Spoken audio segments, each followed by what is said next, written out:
حضرت علی رضی اللہ تعالیٰ عنہ نے اپنے شاگرد سے فرمایا کہ میں تمہیں اپنا اور اپنی بیوی فاطمہ رضی اللہ تعالیٰ عنہ کا، جو حضور صلی اللہ علیہ وآلہ وسلم کی ساجزادی اور سب گھر والوں کی لاڈلی ہے، تمہیں قصہ سناتا ہوں۔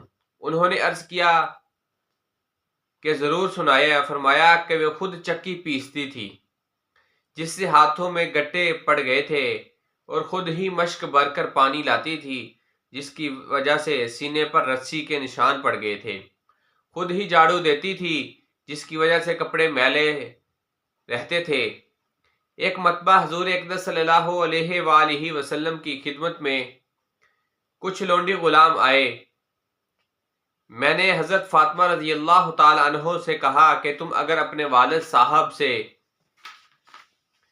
کی خدمت میں جا کر ایک خادم جو ہے وہ مانگ لاؤ تو اچھا ہے، سہولت رہے گی۔ وہ گئی۔ حضور اقدس صلی اللہ علیہ وآلہ وسلم کی خدمت میں لوگوں کا مجمع تھا، اس لیے واپس چلی آئی۔ حضور صلی اللہ علیہ وآلہ وسلم نے دوسرے روز خود ہی مکان پر تشریف لائے اور فرمایا تم کل کس کام کے لیے آئی تھی؟ وہ چپ ہو گئی، شرم کی وجہ سے بول بھی نہ سکی۔ میں نے عرض کیا حضور صلی اللہ علیہ وآلہ وسلم چکی سے ہاتھ میں نشان پڑ گئے ہیں، مشکیس بننے کی وجہ سے سینے پر نشان پڑ گئے ہیں، جھاڑو دینے کی وجہ سے کپڑے میلے رہتے ہیں۔ کل آپ کے پاس کچھ لونڈی غلام آئے تھے، اسی لیے میں نے ان سے کہا کہ ایک خادم اگر مانگ لائیں تو ان مشقتوں میں سے سہولت ہو جائے گی۔ حضور صلی اللہ علیہ وآلہ وسلم نے فرمایا فاطمہ اللہ سے ڈرتی رہو اور اس کی فرض ادا کرتی رہو اور گھر کے کاروبار کرتے رہو۔ جب سونے کے لیے لیٹو تو سبحان اللہ 33 مرتبہ، الحمدللہ 33 مرتبہ، اللہ اکبر 34 مرتبہ پڑھ لیا کرو، یہ خادم سے بہتر ہے۔